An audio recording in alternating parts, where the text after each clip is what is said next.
Hey, it's Clay. Welcome to another League of Legends video. This time, I wanted to do a topical commentary dealing with ragers, trollers, feeders, AFK, etc., etc. I get this question in the comments of some of my videos from time to time, and it seems like something that a lot of you are really struggling with.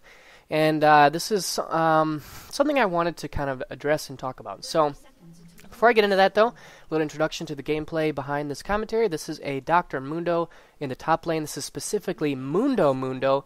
If you look at this, is one of the new harrowing skins released from the Legacy Vault, and I love it. Dr. Mundo, I have a love fest for Dr. Mundo. I think he is such a cool champ. I have struggled to have success with him in the past. But, you know, I've kind of found a build that works for me. I really don't like him in the jungle. I much prefer him in top lane. And I really like to build... I'd say there are like 4 core items that you really need on Dr. Mundo. And that would be Hunting Guys, Sork Shoes, Sunfire Cape, and Spirit Visage. Those 4 items will turn Dr. Mundo into an absolute monster. If you can get those 4 items, you'll be a beast.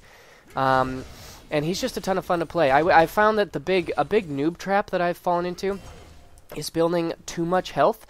Yes, Dr. Mundo scales incredibly well off of health, but health is just simply not as... I actually lagged out right there and maybe missed a couple of minions, but health is not as efficient as resistance is. So getting Sunfire and Spirit Visage in Randuin's is much better than getting like Warmogs and Frozen Mallet. You need resistances on Dr. Mundo.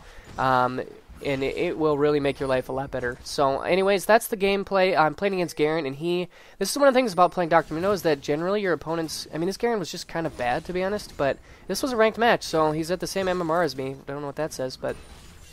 I think he went, like, Rush to Warmogs, which is the worst item that you could get against Dr. Mundo, because his Q does percent magic damage. But, yeah, you need magic resist against Mundo, not health. But anyways... Let's get into the topic at hand. So how to deal with ragers, trollers, feeders, AFK, flamers, etc. So the biggest thing that I wanted to lead off with, that I've said this before in some of the comments in response, is that I've heard a statistic from like, this is coming, I want to say it was from like a challenger level player, from somebody really high. They said that 40% of your games you're going to automatically lose because of something like this, a roller, trade, a rager, troller, feeder, AFK, whatever. Or just that you got bad teammates, whatever it may be. You're going to lose 40% of your games due to nothing of your choice. There's nothing you can do to change the outcome of that game. And then on the flip side, there's 40% of games that you will win, regardless of how well you play. You're going to get carried. Somebody on your team is going to get fed and carry the game for you. Not necessarily like regardless of what you do, but just like you're going to get carried. Somebody on your team is going to do really well. And then 20% of the games determines your MMR. It determines whether you are bronze or challenger. 20% of your games. It depends on how well you play, how well you team fight, how well you win lane, whatever. So if you take that into consideration and you realize that if you just accept the fact that you're going to lose games, that you're going to have games that you cannot win, I think that number one puts you guys in a much better place to enjoy solo queue and realize it. And take it for what it is, because it's kind of a nasty place. And this was actually a really bad all-in. I remember that. I really goofed that up. But you have to realize what you're getting yourself into. That this is not ranked 5s. You're not going to get good teammates all the time. You're going to get junglers who never gank. You're going to get duo bot lanes that feed. I mean, all of the stereotypical mid laners who never roam. You're going to get all of those things. So you just need to recognize that and accept it. And if your expectations are correct, you're not going to get as upset by these bad things that are happening to you, because your expectations are already at a realistic level. I think sometimes people, they have such high expectations for their teammates. They expect their teammates to be able to do well and hold their own and not feed. And frankly, that's not like reasonable. Your teammates are not going to be as good as you want them to be. I just guarantee that.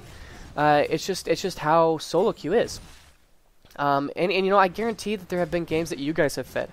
And, you know, that sucks. It doesn't feel good. I've had games where I've fed. I've played a couple Dr. Mundo games where I did horribly. Like, I remember playing a game against Renekton where I just got absolutely raffle stomped.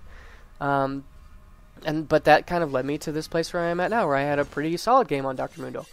you know, you have to adjust your expectations so that they actually fit with what you're going to get. You have to realize that you can't trust your teammates, and so don't expect them. You know, any good plays that they make should be like the cherry on top. Should be like a big pleasant surprise. And then also with that is when you have to adjust your mindset. When you play solo queue, you're playing solo queue to improve yourself and to raise your own MMR. And he really kind of messed up right there. He actually got me really low, but my barrier saved me. This is another minor tip about Mundo. I've actually experimented a lot with summoner spells, and I think Flash Ignite is actually very weak on him. I think that Flash is okay, but like some more defensive summoners to help get through his weak early game could be really good, like heal or barrier, or maybe even cleanse to get cleanse off of an ignite. Even teleport is a good choice as well. But anyways, so what was I saying? So yeah, you have to go into solo queue realizing that you are there to improve yourself. You're not there to improve your feeder jungler. You're not there to improve the duo bot lane that's feeding. You know, your goal in solo queue is to improve as a player and to raise your own elo. Like, that's, or MMR, whatever you want to call it. That's why you play. You don't play to improve your teammates. And so, if your teammate is doing really bad and you start flaming him, the only thing that happens is you get really mad, and he gets really mad, and everybody reports each other, and it's just a very negative experience for everyone. So, if your teammate is feeding or whatever, you're not there. You're not going to change him. You're not going to change him or her. You're not going to, be the person who suddenly says, "Oh my gosh, you're right. I should, be better," or whatever. You're not going to change them. They are what they are, and just let them be that. Like, if they're bad, just let them be bad, and realize that it's not your place, or it's not even like helpful for you to even try to flame them or whatever. Like, there's just no point of engaging them in the chat, and then it just turns into a big flame war. So just let them be. Just mute them. I think that one of the biggest tips that I could have for any League of Legends player is to very, very aggressively use the mute button. I will mute players at the first sign of any sort of like negative attitude or flaming or trolling or whatever. Even if it was in champ select and they haven't said a word in game, I will mute players so quickly. And I have found that it really helps your game, because once somebody gets mad at you, let's say you have a really bad jungler and they come and try to gank your lane and they end up doing a very poorly timed gank and they feed your laner a kill and you're mad at them. If you get in a flame war with them in chat, I guarantee you guys are going to lose that game, because you're going to go on tilt, he's going to go on tilt, you're going to start playing poorly, you're going to make poor decisions, and you're going to blame the whole thing on them, not you. Your poor decisions are suddenly going to be their fault. And I mean, it just kind of spirals into this situation where everybody's losing, nobody's winning, and it's just very negative. And so the biggest thing that I would say is that if you just mute them, it's over. Like, the whole, even if they're flaming you in chat, you can't see it. And even if you know that they're flaming you in chat, you still can't see it, and that makes a huge difference. And I guarantee that you won't go on tilt. You're going to play better because you're going to be in a better mindset. Going on tilt is the best way to lose games. And if your team goes on tilt, that's the best way to lose games. And another thing I would say is really try and encourage your teammates to stay positive and not go on tilt. Talk about, even if you're kind of lying, talk about how you think you've got really strong team fight potential, your team scale's better than their team, you're confident you can carry this game because you're doing well. Whatever you want to say, just try your best to stop the flame wars in chat and from people going on tilt, because those flame wars, I guarantee, will cause you guys to lose the game. Flaming in chat is probably the biggest culprit of people losing games. Yeah, this Garen, I don't know what he was thinking right there. So then, let's see here. I've already talked about... Okay, so and another thing that I really want you guys to understand is that, we've already talked about the fact that statistically, you're going to have games where you lose in feed. We've already talked about, muting players and not engaging them in the flame wars in chat. And then the biggest thing is just to keep a positive mindset yourself.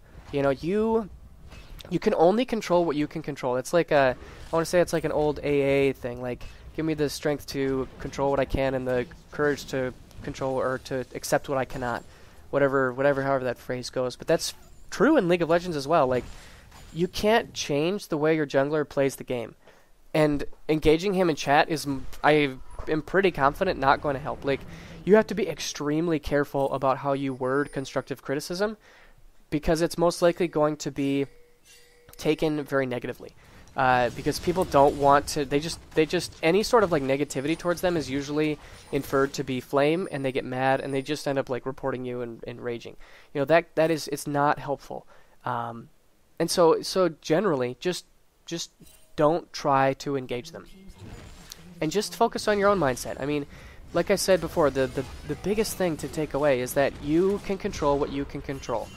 You cannot control your teammates. You cannot control how well they play, or you know, how many ganks you get. You have to accept your limitations and be okay with that. And I guarantee you guys will win more games.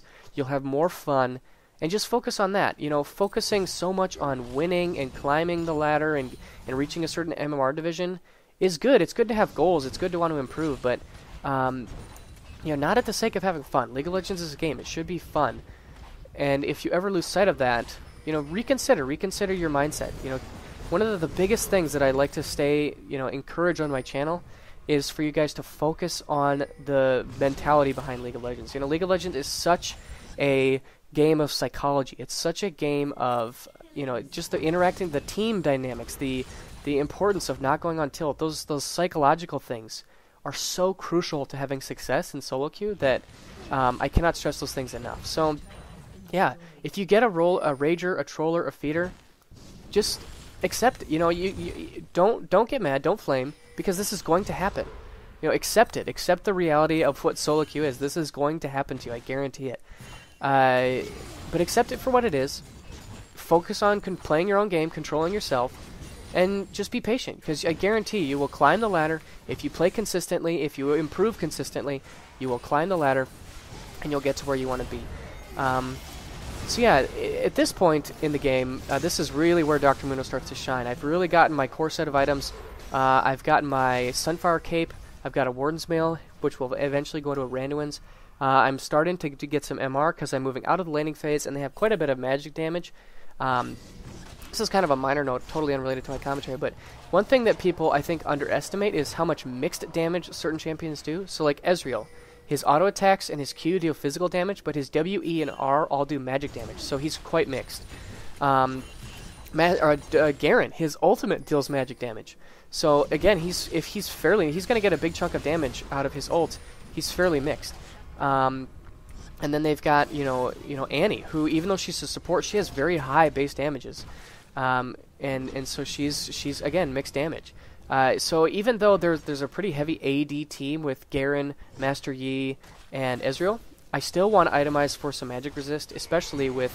And look at this Garen. Like, what is he even doing? Like, he got down to 70 HP. He's just crazy. He just totally underestimates me. And so did this Annie. Oh, I tanked one extra turret shot there than I needed to. I was kind of waiting for my ult to come off cooldown before I go ham on this guy. Probably going to pop it here pretty soon and just dive him. But yeah, and with Dr. Mundo, like, even though I'm a tank and I can soak a ton of damage, I have so much magic damage at my kit. So itemizing that way, I think, is very important to understand. But anyways, as far as playing Dr. Mundo, this is the point in the game where you really start to shine. Because look at this, I've completed my Spirit Visage, I'm almost done with my Randuin's. I'm massive. So the core build, like I said, is Sunfire Cape, Randuin's for your heavy armor items. And then your magic resist comes from a Spirit Visage. And then you really want to get Haunting Eyes and Sork Shoes for the magic pen. That's your core build right there. And depending on how things are going, if you want to deal more damage, get those early Sork Shoes and Haunting Eyes, which will eventually you want to turn into Leandries. But I tend to focus on defensive items early, just because I think Dr. Mundo has relatively weak laning. He doesn't really trade that well. His damage is more dependent on scaling, like his damage scales really hard. And so I actually kind of mop up this kill on Israel. So you just kind of got to keep that in mind, that you need to play a little more defensively early on. But then later in the game, you can get those Sork shoes and that Haunting Guys into Leandries, and you will start to deal a ton of damage. And you have to kind of think about Dr. Mundo in terms of like the scope of tanks. And this was actually like this is the part of the game I really wanted to showcase with Mundo. But to put him in the scope of other tanks, Mundo has extremely high damage. Like his Q and his E are some of the highest damaging steroids of the game. He's got great damage soak with his ult as we focus Yi here.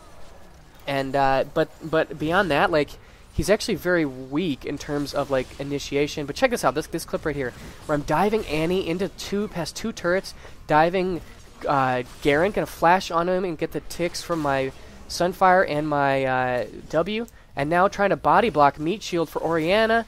Can she live? No, unfortunately she cannot. But now Heimerdinger wants some of the action. I mean, just look at how much damage I'm dealing. They totally underestimate the damage. I mean, there's 2 Qs and he's already been chunked to half health. And we take that. So we actually I dove past 2 turrets. I want to watch this clip again because this was like tanking at its finest. Just going super ham. So if we take a look, I want to see where their entire team is kind of showing up. Oh, too far back. So they have 3 dead right now. We have 5 ups, but it's just kind of Thresh and I. So this is like a 2v3, and we have the supports. But Thresh lands a money hook right here onto Garen. I activate my W and start whacking him with my E. I turn on to Master Yi because he's really the high priority target, and we burst him down. Now I pop my ult. You know, I get the Orianna ball to speed me up, and I just start going super ham on these guys.